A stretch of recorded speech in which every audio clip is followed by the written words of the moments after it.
में 92, क्योंकि अनुराग जी अंग्रेजी धा हैं तो इसलिए अच्छे से समझा रहा हूं शलमणि जी इनको। 92 92,000 नई नौकरियां दी जाएंगी। सरकारी मेडिकल कॉलेज में 250 सीटें बढ़ाई जाएंगी। यूपी की छात्राओं को मुफ्त स्कूटी दी जाएगी। अब ये स्कूटी आपसे पूछा जाएगा शलमणि जी कि आप कितनों को देंगे। ऐसा तो नहीं है कि सिर्फ फोटो खिंचवा के दे देंगे, क्योंकि फ्री लैपटॉप देने की बात तो समाजवादी पार्टी के नेताओं ने भी की थी दर्शकों। वो बात अलग है। वो लैपटॉप खुलता था, जैसे मेरे लैपटॉप में तो ये हमारा सॉफ्टवेयर आता है आई न्यूज़ का, जिससे हमारा ये रनडाउन वनडाउन चलता है, लेकिन बाकी चीज़ों में इन्होंने जो लैपटॉप दिया था शलमणि जी, उसमें सिर्फ एक ही चीज़ आती थी, इनके नेता की तस्वीर। अब आपकी साइकिल नहीं दे रहे हैं, सॉरी स्कूटी दे रहे हैं। साइकिल कैसे दे देगी बीजेपी दर्शकों? यूपी की छात्राओं को मुफ्त स्कूटी दी जाएगी। युवाओं को रोजगार के लिए ब्याज मुक्त लोन, पहले की तरह स्मार्टफोन टैबलेट मिलेगा। यह स्मार्टफोन टैबलेट में सिर्फ बाबा की तस्वीर तो नहीं आएगी, जैसे समाजवादी पार्टी की सरकार थी तो अखिलेश यादव की फोटो, सिर्फ बाबा की फोटो आएगी कि कुछ सॉफ्टवेयर चलेगा भी? ये सारे सवाल है जो कि विपक्ष ऑलरेडी पूछ रहा है। मुख्यमंत्री अभय उदय योजना से कोचिंग खुलेंगी। हर साल 1 लाख नए सूक्ष्म उद्योगों की स्थापना होगी। आउटसोर्सिंग कर्मचारियों के लिए सेवा नियम होंगे। न्यूनतम मानदेय 20,000 रुपए होगा, यानी 20,000 से कम नौकरी देना अलाउड नहीं होगा। 20,000 रुपए। लखनऊ में AI सिटी बनाने का भी ऐलान होगा। मथुरा वृंदावन कॉरिडोर के लिए 150 करोड़ रुपए। बताइए, AI, एक ये फोन AI बताता है, अब लखनऊ पूरी सिटी AI बनने वाली है, पूरी सिटी AI बनने वाली है। मैं बस इतना बता रहा हूं, ये AI कहां जा रहा है। कह रहा है मैं फुल पैनल ऑन है, कहना है शलमणि त्रिपाठी, अनुराग भदौरिया, रत्नाकर त्रिपाठी। मेरे को इन ये जो तीनों महान अनुभव हैं, और हर्षवर्धन जी, कहना है हर्षवर्धन जी प्लीज। मैं पहले शलमणि जी बाबा के विधायक हैं, अखिलेश यादव के सिपह सलार अनुराग भदौरिया हैं। लाइक ऑलवेज, सर्दी हो या गर्मी, इनका green colour never goes away. Ratnakar Tripathi Congress party के। लेकिन मैं शुरुआत आज फॉर अ चेंज राजनेताओं से नहीं, शलभ बाबू, अनुराग जी, हर्षवर्धन जी से कर रहा हूं। Only Harshvardhan ji and me. Harshvardhan ji, Delhi में जो होना था वो हो गया। कईयों की उम्मीदों से ज्यादा मिल गया, कईयों की उम्मीदों पे पानी फिर गया। बात दिल्ली की नहीं है, जो महाकुंभ में महाबजट लाए हैं बाबा, 8,08,736। अनुराग भदौरिया को 1 सेकंड के लिए लगा था 786 ना हो जाए, बहुत खुश हो रहे थे। 736 रुपए का ये जो बजट अनाउंस हुआ है हर्षवर्धन जी, विपक्ष कह रहा है आपने वही सारी चीजें की हैं। साइकिल नहीं देंगे क्योंकि समाजवादी पार्टी का चिन्ह है, स्कूटी दे दिया। उस स्कूटी में आदमी पेट्रोल कहां से भराएगा, और अगर ईवी की होगी तो चार्ज कहां से करेगा, बिजली नहीं आएगी। वो कह रहे हैं आप लैपटॉप दे रहे हैं, आप टैबलेट दे रहे हैं। वो टैबलेट और लैपटॉप तो सपा की सरकार ने भी दिया था, लेकिन उसमें सिर्फ अखिलेश यादव की तस्वीर आती थी। तो क्या इनके उसमें भी बाबा की तस्वीर आएगी? ये वो सारे सवाल हैं। 92,000 नौकरियां कह रहे उत्तर प्रदेश जैसे, only me and Harshvardhan ji with graphics. क्या उत्तर प्रदेश जैसे पूरे मतलब इतने बड़े प्रदेश के लिए क्या 92,000 नौकरियां बहुत है? क्या 250 मेडिकल की सीटें बहुत हैं? विपक्ष आलोचना कर रहा है हर्षवर्धन जी। मैं आपका न्यूट्रल एनालिसिस चाहता हूं। पहले आपसे ले रहा हूं, आखिरी में सतीश जी से लूंगा, बीच में नेताओं के पास जाऊंगा। हर्षवर्धन जी, 60-40। जी, मुझे लगता है कि उत्तर प्रदेश देश का सबसे बड़ा राज्य है, और जब वहां 8 लाख करोड़ से अधिक का बजट आता है तो हम ये देखना चाहते हैं कि आखिर वो किन योजनाओं पर है। जी, निश्चित तौर पर अखिलेश यादव जी के समय में भी बहुत सी ऐसी चीजें थी जिसको वो लगातार जिसको कहते हैं ना कि चाहे वो साइकिल की बात करें या दूसरी बात करें या फिर लैपटॉप देने की बात करें, वो सब योजनाएं, कोई ये नहीं कह सकता कि वो योजनाएं गलत हैं, या जो योजना अगर साइकिल से स्कूटी पर चली गई तो वो भी गलत नहीं कही जा सकती है।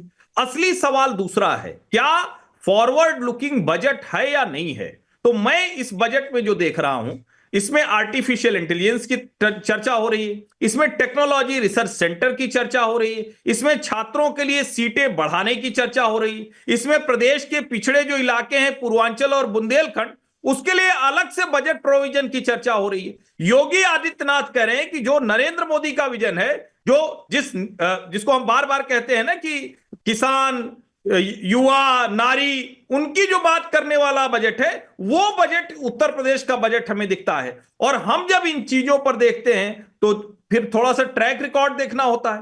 यूपी में जिस तरह से इंफ्रास्ट्रक्चर का पुश है, ऐश्वर्या जी वो अपने आप में कमाल का है। और मेरा ये मानना है कि उत्तर प्रदेश की सरकार ने देश के दूसरे राज्यों के लिए भी एक मॉडल डेवलप किया है।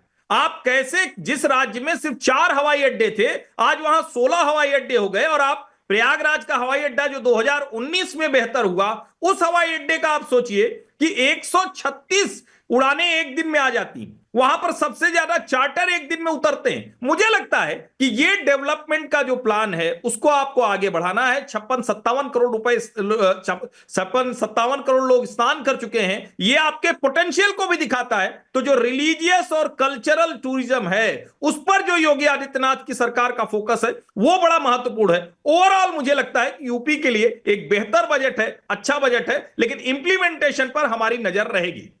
इंप्लीमेंटेशन पे नजर रहेगी। Shalmani Tripathi, Anurag Bhadauria, Ratnakar Tripathi, all three of them. Harshvardhan ji को डिस्कनेक्ट करके दोबारा कनेक्ट कीजिए, फ्रेम फ्रीज हो रहा है। शलमणि त्रिपाठी जी, इंप्लीमेंटेशन पे जो आपके स्ट्रॉन्गेस्ट क्रिटिक भी हैं और समर्थक भी हैं, वो भी कह रहे हैं इंप्लीमेंटेशन डिफिकल्ट होगा। बात में रिलीजियस चीजों की बात में करूंगा कि जो बाबा ने कहा कि कोई भी धर्म से जुड़ी हुई चीज को अगर बड़ा कर दो तो इन विपक्षी दलों को बहुत दिक्कत होती है। लेकिन पहले बजट, बाबा के बजट की बात करते हैं। आप ये इंप्लीमेंट कर पाएंगे शलमणि जी?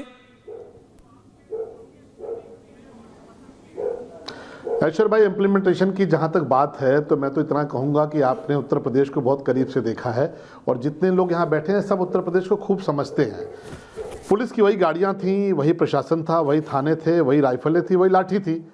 मुख्तार अंसारी और अतीक अहमद जैसे जो माफिया थे उनका डंका बोलता था। और आज की तारीख में इम्प्लीमेंटेशन की ही का ही कारण है, इम्प्लीमेंटेशन का ही उदाहरण है कि आज मुख्तार और अतीक जैसे जो माफिया थे उनका साम्राज्य खत्म हो चुका है। उत्तर प्रदेश बहुत तेज़ी से उभरते हुए एक राज्य के तौर पर विकसित हुआ है। इम्प्लीमेंटेशन ही था कि आप देखिए एक्सप्रेस वे की आज उत्तर प्रदेश को एक्सप्रेस वे का प्रदेश कहा जाने लगा है। आप बगल में जेवर एयरपोर्ट देख लीजिए, जेवर एयरपोर्ट शुरू होने वाला है। आप जरा कल्पना करिए कि जेवर एयरपोर्ट शुरू होते ही किस प्रकार का इकोनॉमिक बूम आएगा, किस प्रकार से। अभी देखिए बताया हर्षवर्धन जी ने, प्रयाग के भीतर कोई कल्पना नहीं कर सकता था कि प्रयागराज के भीतर जो एयरपोर्ट है वो कभी फंक्शनल हो पाएगा, कभी काम कर पाएगा। मैं देवरिया से चलता हूं, गोरखपुर आता हूं, वहां से फ्लाइट लेता हूं और ऐश्वर्या भाई आपके पास 1 घंटे में पहुंच जाता हूं। कभी कल्पना नहीं कर सकते थे। गोरखपुर में एयरपोर्ट हो गया, बरेली में एयरपोर्ट हो गया, 16 की संख्या में एयरपोर्ट हो गया और अभी तो 5 इंटरनेशनल एयरपोर्ट होने जा रहे हैं। आप अगले कुछ महीनों में सुनेंगे कि उत्तर प्रदेश में 5 इंटरनेशनल एयरपोर्ट होने जा रहे हैं। इंफ्रास्ट्रक्चर की बात करिए, आप जरा कल्पना करिए 2017 के पहले की अयोध्या कैसी थी। क्या आप कभी जाना चाहते थे? किस प्रकार के हालात थे, सड़कें खराब थी, वहां पर बिजली नहीं आती थी। आप 2017 के बाद की अयोध्या की कल्पना करिए, किस प्रकार की अयोध्या बदल चुकी है। आप काशी जाकर देखिए, काशी 2017 के पहले क्या था, आज काशी क्या है। आज मथुरा को दिया गया 150 करोड़ रुपए, 2017 के पहले का मथुरा क्या था, आज मथुरा कैसा है। हमारे यहाँ गोरखपुर लिंक एक्सप्रेस वे, मतलब छोटे छोटे जो शहर हैं वो भी एक्सप्रेस वे से जुड़ गए। लखनऊ आने में मुश्किल से 4 घंटे लगते हैं, आगे के चल के 3.5 घंटे लगेंगे।